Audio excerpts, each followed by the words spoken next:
ఉద్యోగం వచ్చిందన్న ఆనందంలో కోటి ఆశలతో ఇంటి నుంచి బయలుదేరింది ఆ యువతి. కానీ అనుకోని ప్రమాదంతో ఆమె మృత్యు ఒడికి చేరింది. ఆమెతో పాటు తోడుగా వస్తున్న బావ కూడా మరణించాడు.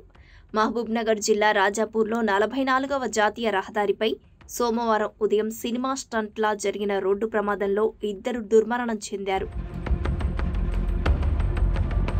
పోలీసులు తెలిపిన వివరాల ప్రకారం వనపర్తి జిల్లా పాన్గల్ మండలం చిక్కిపల్లికి చెందిన రంజిత్ కుమార్ రెడ్డి భార్యతో కలిసి పెద్దల పండుగకు శనివారం పెద్దమందడి మండలం వెలటూరులో ఉన్న అత్తగారింటికి వచ్చారు. రంజిత్ కుమార్ రెడ్డి భార్య చెల్లెలు గుడిబండ హారికకు ఇటీవలే బెంగళూరులో సాఫ్ట్వేర్ ఉద్యోగం వచ్చింది. అయితే ఆమె సోమవారం ఉద్యోగంలో చేరాల్సి ఉండగా రంజిత్ కుమార్ రెడ్డితో కలిసి తెల్లవారుజామున కారులో శంషాబాద్ విమానాశ్రయానికి బయలుదేరింది. రాజాపూర్ శివార్లో జడ్చర్ల వైపు వెళ్తున్న కారు మరో వాహనాన్ని ఓవర్టేక్ చేసే క్రమంలో అదుపు తప్పి డివైడర్ను ఢీకొట్టి శంషాబాద్ వైపు వెళ్తున్న రంజిత్ కుమార్ రెడ్డి కారుపై పడింది.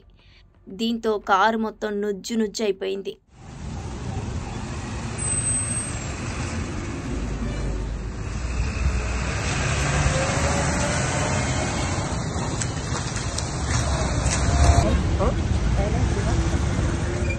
ఈ ప్రమాదంలో బావ, మరదలు అక్కడికక్కడే మృతి చెందారు.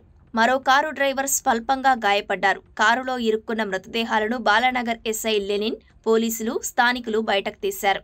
పోస్టుమార్టం కోసం జడ్చర్ల ప్రభుత్వ ఆసుపత్రికి తరలించారు. బీరం సుదర్శన్ రెడ్డి, రాధమ్మ దంపతుల ఏకైక కుమారుడు రంజిత్ కుమార్ రెడ్డి హైదరాబాద్లో ప్రైవేటు ఉద్యోగం చేస్తున్నాడు. ఆయన భార్య చైతన్య గర్భిణి కాగా 18 నెలల కూతురు కూడా ఉంది. ఈమె ఫిర్యాదు మేరకు కేసు నమోదు చేసిన పోలీసులు విచారణ చేపట్టారు.